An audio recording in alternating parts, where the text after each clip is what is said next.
한국은 태국 사람 인권을 탄압하고 있어요. 특히 태국이 한국 전쟁 때 한국을 도와준 나라라는 점을 고려하며 이런 대우는 정말 부당해요. 여기 울분을 토하면서 한국 정부를 비난하는 태국 사람들이 있는데요. 과연 무슨 일이 있었던 걸까요? 안녕하세요.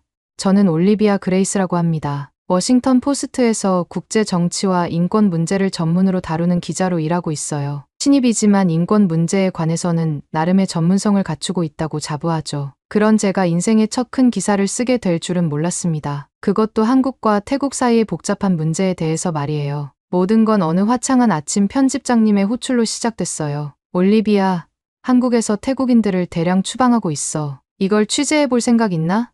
편집장님의 말씀에 저는 즉시 고개를 끄덕였죠. 첫 해외 취재인데다 인권 문제와 연관된 주제라니 정말 가슴이 뛰더라고요. 사무실로 돌아와 서둘러 자료를 찾아보기 시작했습니다. 한국은 제가 잘 알고 있듯이 세계 10대 경제 강국이자 미국과 가장 많은 FTA를 체결한 나라예요. 그만큼 국제 무대에서 중요한 위치를 차지하고 있죠. 그런데 왜 갑자기 20만 명이나 되는 태국인들을 추방하려는 걸까요? 이 의문은 제 머릿속을 계속해서 맴돌았어요. 그러다 문득 예전에 들었던 대화가 떠올랐어요. 선배 기자가 엘리베이터에서 한국의 동남아시아 근로자 차별 문제에 대해 이야기하던 거였죠. 한국의 급격한 경제 성장 이면에는 그림자가 있어. 특히 동남아 근로자들에 대한 대우가 문제야. 그 말을 들은 기억이 났거든요. 당시에는 그저 흘려들었지만 지금 와서 생각해보니 이 문제가 얼마나 심각한지 실감하게 됐어요. 이번 기회에 그 문제의 실체를 파헤쳐 볼 수 있을 것 같았어요. 한국의 인권 침해 실태를 고발하는 기사를 쓴다면 저에게도 큰 기회가 될 거라고 생각했죠. 하지만 먼저 태국에 가서 추방된 사람들의 이야기를 들어봐야 한다고 판단했어요. 진실은 항상 양면성을 가지고 있다는 걸 알고 있었거든요. 비행기를 타고 태국으로 향하는 동안 머릿속은 온통 생각들로 가득 찼어요. 태국 사람들은 어떤 이유로 한국에 갔을까? 왜 그들은 추방당한 걸까? 한국은 정말로 인권을 무시하고 있는 걸까? 이 모든 의문들에 대한 답을 찾고 싶다는 열망이 가슴속에서 불타올랐습니다. 방콕 공항에 도착하자마자 저는 곧바로 취재에 나섰어요. 공항 근처에서 강제 추방된 태국인들을 만날 수 있었죠. 그들의 이야기는 정말 가슴 아팠어요. 우리는 그저 더 나은 삶을 위해 한국에 갔을 뿐이에요. 그런데 갑자기 우리를 쫓아내다니. 이건 너무 불공평해요. 한 중년 남성이 눈물을 글썽이며 말했습니다. 그의 말에 제 마음도 무거워졌어요. 다른 사람들도 비슷한 이야기를 들려주었어요. 한국에서의 힘든 노동, 차별, 그리고 갑작스러운 추방. 그들의 이야기를 들으면서 저는 점점 더 분노가 치밀어 올랐어요. 한국이 이런 행동을 하고 있다는 사실이 믿기지 않았죠. 특히 태국이 한국전쟁 때 한국을 도와준 나라라는 점을 고려하면 이런 대우는 정말 부당하다고 느꼈어요. 그 순간 엘리베이터에서 들었던 선배 기자의 말이 떠올랐어요. 한국인들의 동남아 근로자 대우 문제가 실제로 심각하다는 걸 실감하게 된 거죠. 그때 들었던 게 진짜였구나 라는 생각이 머릿속을 스쳐 지나갔어요. 인터뷰를 마치고 나오는데 공항 주변의 분위기가 심상치 않았어요. 추방당한 태국인들과 그들을 지지하는 사람들이 모여 한국에 대한 분노를 표출하고 있었어요. 한국은 우리의 인권을 존중하라. 부당한 추방을 중단하라. 라는 구호가 여기저기서 들려왔죠. 시위대의 격앙된 목소리와 표정을 보며 이 문제가 단순한 정책의 문제를 넘어 양국 간의 심각한 갈등으로 번질 수 있겠다는 우려가 들었어요. 이런 긴장된 분위기 속에서 취재를 마치고 나니 문득 제 몸 상태가 좋지 않다는 걸 느꼈어요. 아침부터 아무것도 먹지 못한 탓인지 배가 고파오기 시작했죠. 다음 일정을 위해서라도 체력 관리가 필요하다고 판단했어요. 비행기가 떠나기 전에 간단히 식사라도 해야겠다는 생각에 공항을 나섰습니다. 그런데 이게 웬일인가요? 공항 앞거리의 분위기가 묘하게 불안해 보이더라고요. 지나가는 사람들 대부분이 인상을 쓰고 있었고 우통을 벗은 채 돌아다니는 남자들도 있었어요. 그들이 절 노려보는 듯한 느낌에 불쾌하고 두려워졌죠. 이런 경험은 처음이라 당황스러웠어요. 식당을 찾아 걸어가는 동안 저는 태국 사회의 또 다른 모습을 목격하게 됐어요. 거리 곳곳에 흩어져 있는 쓰레기들, 무질서하게 주차된 차량들, 그리고 고성을 지르며 다투는 사람들. 이런 광경은 제가 알고 있던 미소의 나라 태국과는 거리가 멀어 보였죠. 특히 눈에 띈 건 거리의 치안 상태였어요. 경찰들이 여기저기 배치되어 있었지만 그들의 존재가 오히려 불안감을 증폭시키는 것 같았어요. 마치 언제든 무슨 일이 벌어질 수 있다는 듯한 긴장감이 공기 중에 감돌았죠. 식당에 도착해서야 잠시 숨을 돌릴 수 있었어요. 하지만 이곳에서도 불편한 시선을 느낄 수 있었죠. 외국인인 저를 향한 차가운 눈초리들이 매우 불편했어요. 평소 같았다면 친절했을 태국 사람들의 태도가 이상하게 느껴졌습니다. 음식을 기다리는 동안 저는 지금까지의 경험을 정리해 보기 시작했어요. 추방된 태국인들의 분노, 거리의 불안한 분위기, 그리고 이상하리만치 차가운 현지인들의 태도. 이 모든 것들이 한국의 태국인 추방 정책과 어떤 연관이 있는 걸까요? 음식이 나오고 나서야 저는 조금 마음을 가라앉힐 수 있었어요. 하지만 여전히 머릿속은 복잡했죠. 한 입 한 입 음식을 먹으면서 저는 이번 취재의 방향에 대해 고민했어요. 단순히 한국의 정책을 비판하는 것만으로는 부족할 것 같았거든요. 이 문제의 근본적인 원인을 파헤쳐야 한다는 생각이 들었습니다. 식사를 마치고 공항으로 돌아가는 길에 저는 주변을 더욱 주의 깊게 관찰했어요. 그제야 눈에 띈 것들이 있었죠. 거리 곳곳에 붙어있는 한국 제품 불매 운동 포스터들, 한국 기업의 간판을 가리고 있는 천들. 이런 광경들은 한국과 태국 사이의 갈등이 단순히 정부 차원의 문제가 아니라는 걸 보여주고 있었어요. 공항에 도착하고 보안 검색대를 통과하면서 저는 제 여권을 유심히 살펴보는 직원들의 모습에 긴장했어요. 마치 제가 무슨 범죄라도 저지른 것처럼 느껴졌죠. 다행히 큰 문제 없이 통과할 수 있었지만 이런 경험이 태국에서 추방당한 사람들의 심정을 조금이나마 이해하게 해주었어요. 대기실에 앉아 한국행 비행기를 기다리는 동안 저는 지금까지의 경험을 정리해보려 했어요. 하지만 더 많은 의문점들만 생겨났죠. 왜 한국은 갑자기 이런 정책을 펼치게 된 걸까요? 태국 사회의 불안정한 모습과 이 정책 사이에 어떤 연관이 있을까요? 그리고 가장 중요한 건 이 상황에서 진실은 과연 무엇일까요? 비행기에 탑승하면서 저는 이번 취재가 제 예상보다 훨씬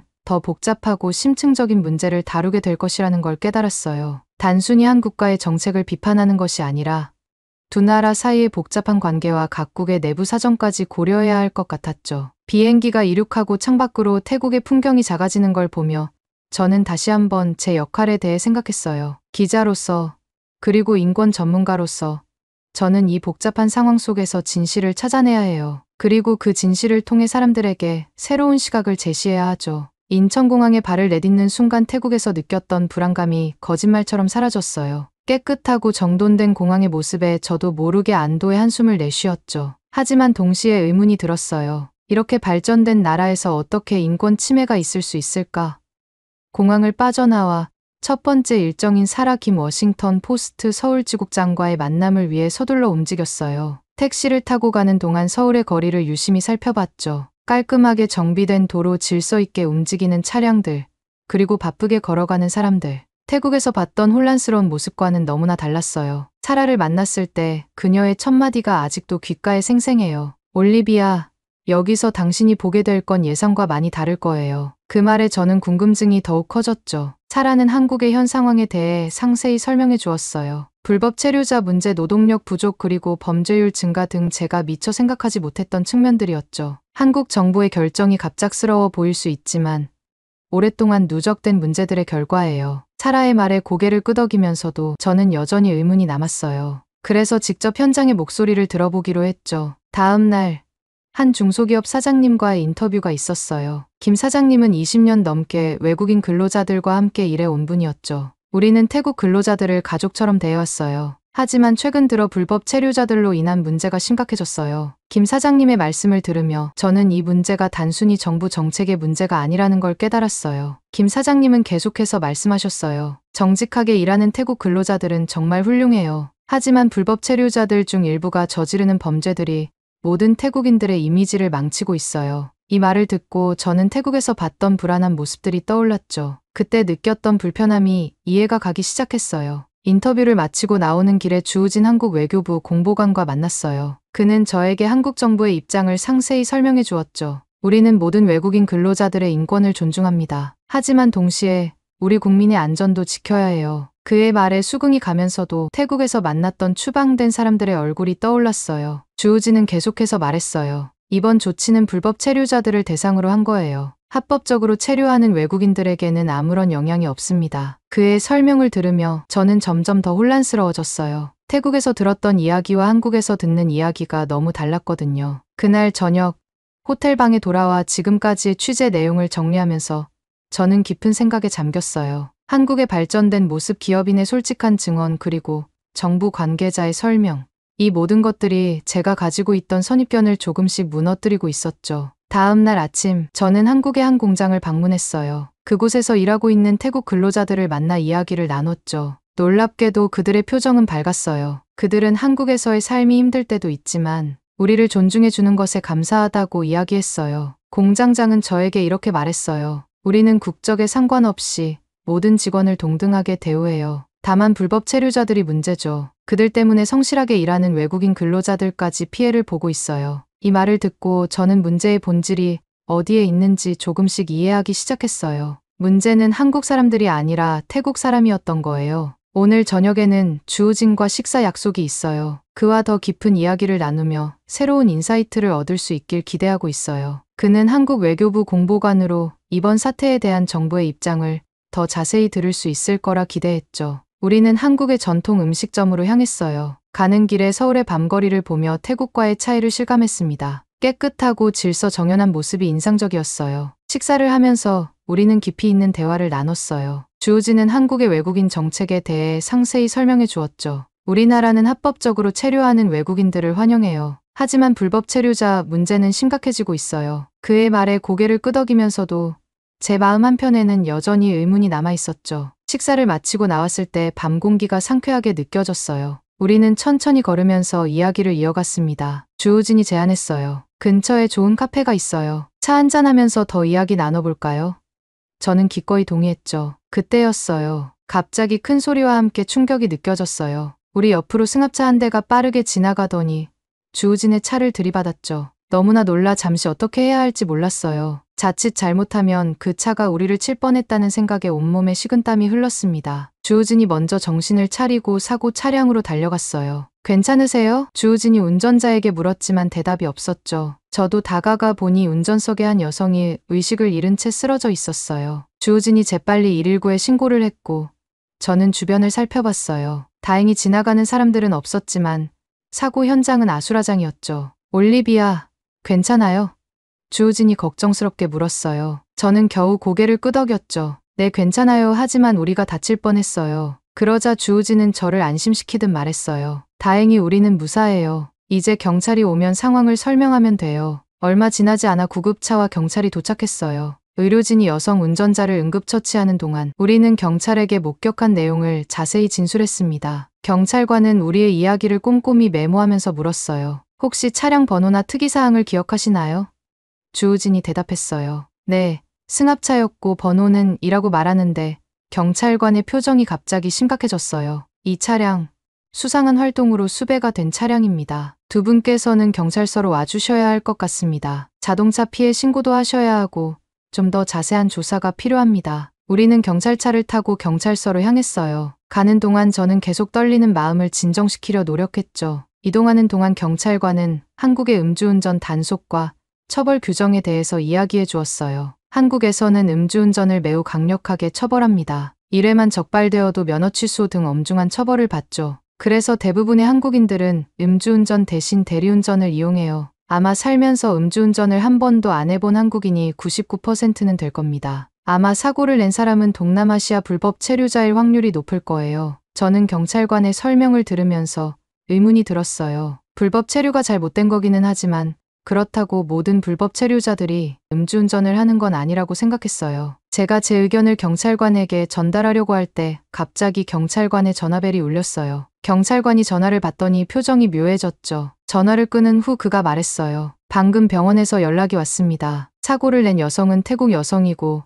혈액에서 알코올이 아닌 마약 성분이 검출되었답니다. 그 승합차는 마약을 운반하는 차량이었던 거죠. 그 말을 듣는 순간 온몸에 소름이 돋았어요. 죽을 뻔한 것도 놀랐는데 마약 운전이라니요. 한국이 왜 태국인 불법 체류자들을 추방하려고 하는지 이제야 이해가 됐어요. 경찰관은 이어서 말했어요. 더 심각한 건 일부 태국인 불법 체류자들이 마약뿐만 아니라 성매매 등 각종 불법 행위에 연루되어 있다는 겁니다. 이런 범죄 행위들이 한국 사회의 안전을 위협하고 있어요. 그 말을 듣고 나니 아까 들었던 한국인들의 음주운전 비율에 대한 이야기가 새삼 와닿았어요. 이렇게 안전한 한국을 무법천지로 만들 뻔한, 아니 제 목숨을 빼앗아갈 뻔한 마약사범 태국인을 추방하는 것은 한국 정부가 행사하는 최소한의 국민보호 활동이라는 생각이 들었습니다. 그렇게 죽을 뻔한 고비를 넘기고 긴 조사와 취재를 마치고 나니 몸이 녹아내릴 듯이 너무나 피곤했어요. 하지만 동시에 제가 오늘 겪은 일들이 이 복잡한 문제의 본질을 이해하는 데 큰 도움이 되었다는 생각도 들었습니다. 경찰서를 나서는데 주우진이 말했어요. 제 차가 사고로 파손되어서 호텔까지 모셔다 드릴 수가 없네요. 죄송합니다. 저는 괜찮다고 말했어요. 택시를 타고 갈게요. 신경 쓰지 마세요. 하지만 주우진은 고개를 저었죠. 아니에요. 제가 택시라도 불러드릴게요. 먼 타지에서 이런 일을 겪으셨는데 그냥 보내드릴 순 없어요. 그의 배려에 감동했지만 저는 괜찮다고 재차 말했어요. 정말 고마워요. 하지만 태국처럼 위험한 곳도 아니고 택시 타고 호텔 로비까지 가면 문제없을 거예요. 그 말에 주우진은 미소 지으며 스마트폰을 꺼냈어요. 그래도 제가 카카오 택시를 불러드릴게요. 그가 앱을 조작하더니 순식간에 택시를 예약하고 요금까지 결제해 주었어요. 저는 놀라움을 감출 수 없었죠. 한국의 IT 시스템이 이렇게 발달했다니. 태국 공항 밖을 걸을 때 느꼈던 음산한 분위기와는 너무나 달랐어요. 여기서는 스마트폰 하나로 안전하게 이동할 수 있다는 사실이 믿기지 않았죠. 태국에서 느꼈던 불안감은 온데간데 없고 이상하게 안도감이 들었어요. 택시를 기다리는 동안 저는 문득 중소기업 사장님의 말씀이 떠올랐어요. 한국은 태국 사람들의 입국을 막는 게 아니라 불법 노동자를 추방하는 거예요. 합법적으로 일하는 사람들은 차별하지 않고 그들의 권리를 보호하죠. 그 말이 이제야 와닿았어요. 택시가 도착하자 주우진이 말했어요. 혹시 모르니 택시 번호를 찍어둘게요. 그가 핸드폰으로 차량 번호판을 찍는 모습에 저는 다시 한번 감동했어요. 이렇게까지 세심하게 배려해주는 나라는 처음이었거든요. 택시에 오르면서 저는 깊은 생각에 잠겼어요. 태국 공항에서 느꼈던 음산함, 오늘 겪은 마약 사범 태국 여성과의 사고, 그리고 지금 경험하는 한국인의 따뜻함과 발달된 시스템.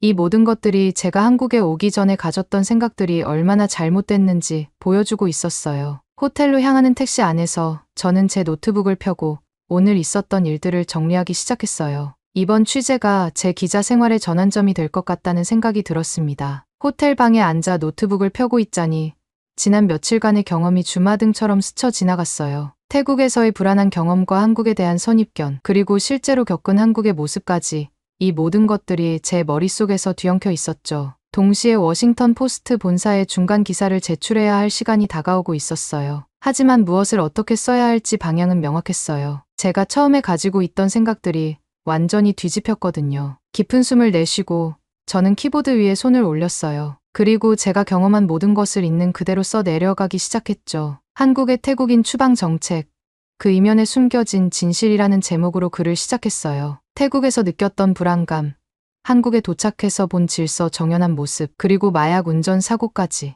모든 경험을 솔직하게 풀어냈죠. 특히 강조한 것은 한국이 결코 태국인들의 인권을 침해하고 있지 않다는 점이었어요. 오히려 한국은 다방면에서 불법 체류자들로 인한 사회 문제를 해결하기 위해 노력하고 있다는 사실을 명확히 했죠. 그리고 이것은 대한민국 정부가 자국민을 보호하기 위한 최소한의 안전장치라는 것도 강조했습니다. 주우진과의 대화, 경찰관의 설명, 그리고 제가 직접 겪은 사고 경험을 통해 이를 뒷받침했어요. 마지막으로 한국의 발전된 모습과 안전한 사회 시스템에 대해서도 언급했어요. IT 기술의 발달, 편리한 교통 시스템, 그리고 늦은 밤에도 안전하게 다닐 수 있는 거리. 이런 것들이 제가 경험한 한국의 모습이었죠. 기사를 다 쓰고 나서 떨리는 마음으로 전송 버튼을 눌렀어요. 그리고 기다렸죠. 본사의 반응이 어떨지 정말 궁금했거든요. 몇 시간 후 제 이메일에 답장이 왔어요. 떨리는 마음으로 열어보았죠. 올리비아, 당신의 기사를 읽고 정말 놀랐습니다. 첫 해외 취재치고는 믿을 수 없을 정도로 깊이 있는 내용이에요. 특히 현장에서 직접 겪은 경험들을 생생하게 전달한 점이 인상적이었습니다. 제 마음이 벅차올랐어요. 그리고 마지막 문장에서 저는 눈물이 날 뻔했어요. 이번 기사로 프로페셔널한 당신의 가능성을 확실히 봤습니다. 앞으로의 활약이 기대되네요. 다음 주에 돌아오면 새로운 프로젝트에 대해 이야기 나눠봐요. 이메일을 다 읽고 나서 저는 창밖을 바라봤어요. 서울의 밤거리가 반짝이고 있었죠. 이 도시에 왔을 때와는 전혀 다른 감정이 들었어요. 이제 이 불빛들이 단순한 도시의 풍경이 아니라 대한민국이라는 나라의 발전과 안전, 그리고 노력의 상징으로 보이더라고요. 이번 경험을 통해 저는 기자로서 많은 것을 배웠어요. 제가 기자로서 멋진 경험을 할 수 있게 해준 대한민국과 주우진 공관, 그리고 사고 조사를 해준 경찰관, 안전하게 호텔까지 데려다준 한국 택시기사까지 모두들 감사합니다. 오늘 사연은 여기까지입니다. 어떻게 들으셨나요? 우리나라가 치안 강국인 데는 이유가 있죠. 저도 당연히 대한민국 국민의 생명과 안전을 위해 불법 체류자는 추방해야 한다고 생각합니다. 오늘 사연이 재밌으셨다면 구독 버튼 한 번만 클릭해 주십시오. 저는 더 좋은 사연으로 찾아뵐게요. 감동도서관이었습니다. 감사합니다.